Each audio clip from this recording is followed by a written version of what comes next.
nevojët për gjak. Arrin që të plotësohen të sëmurët kronik si hematologjia, që ju keni pasur dhe eksperiencën tuaj, gastrohepatologjia, mjekësia interne, onkologjiku, janë të sëmurë që marrin në mënyrë të vazhdueshme, që plotësohen, janë prioritet të plotësohen nga banka e gjakut që SUT dhe që nuk ndihen, se ndoshta kjo është një informacion që jo gjithë mund ta di, që nuk duhet të ndihen atë presionin që familjari duhet vi patjetër që të dhuroj. Po pra, nuk është kjo se këtë dua të kuptoj. Po. Banka e gjakut, neve plotësojmë në bazë të nevojave që ka për transfuzion, plotësojmë me gjak, me trombocit, varet çfarë do kërkoj, dhe në një moment të dytë, mjeku klinicist i thotë që duhet vit dikush që të dhuroj. Por janë këto sëmundjet kronike që duhet marrin në mënyrë të vazhdueshme, që ne në shumicën e rasteve, mos të them, është shumë pak që mund të dhurojnë familjarët, sepse normalisht janë sëmurë kronik, që nuk ke si ti kërkosh familjarit që të vi të dhurojë çdo 3 muaj. Plus që është në prioritetin tonë që të sëmurët kronik të plotësohen nga stoku i bankës së gjakut. Ndërkohë që operacionet e planifikuara nuk është pak, do të del kjo për gjithçka. Po, të mendoj që ata njerëz që kanë sepse është kjo si gjëja, që ne rrim gjatë gjithë kohës në lidhje me qendrën kombëtare të transfuzionit të gjakut.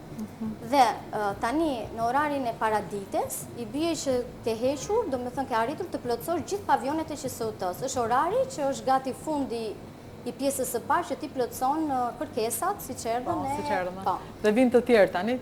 Ndërkohë që në orën në mënyrë periodike, Qendra Kombëtare e Transfuzionit të Gjakut furnizon me gjak. Ne jemi në lidhje të vazhdueshme me mjekët që ndodhen te qendra kombëtare për urgjenca të ndryshme, sepse ka raste kur ti ke grupe gjaku ose që janë rezus negativ. Rezusi negativ, ju mund ta dini që është pak më ka një prevalencë më të pak. Si ja bëni?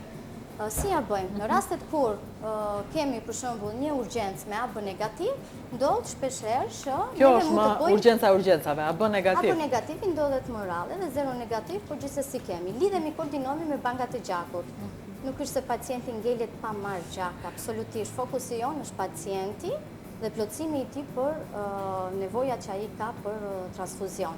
Ne lidhemi me bankat e gjakut që ndodhet në maternitet, në spitalin e traumës, në qendrën kombëtare të transfuzionit të gjakut, dhe arrim që të plotësojmë të gjitha urgjencat. Kur jam atje dhe jam paciente, jo gazetare, dhe jam në pritje të gjakut, më thonë që e para erdhi, do presim sa të ngrohet. Kjo është proces? Po, atëherë përpara se të transfuzohet në të gjitha pavionet, gjaku duhet të transfuzohet normalisht në temperaturën e trupit, në një temperaturë 37 gradë. Duke qenë se ne ruajmë në temperaturë që i kemi të gjitha 2 deri në 6 gradë dhe janë të regjistruara, pacientit duhet që ATC-n e gjakut ose plazmën ta shkrinë që ta bëjnë në një temperaturë të transfuzueshëm dhe të pranueshëm nga trupi i njeriut. Kjo është. Këtu ruajmë gjakun masat eritrocitare. Ky është ruajtësi i trombocideve që duhet të ruhen në temperaturë të vazhdueshme.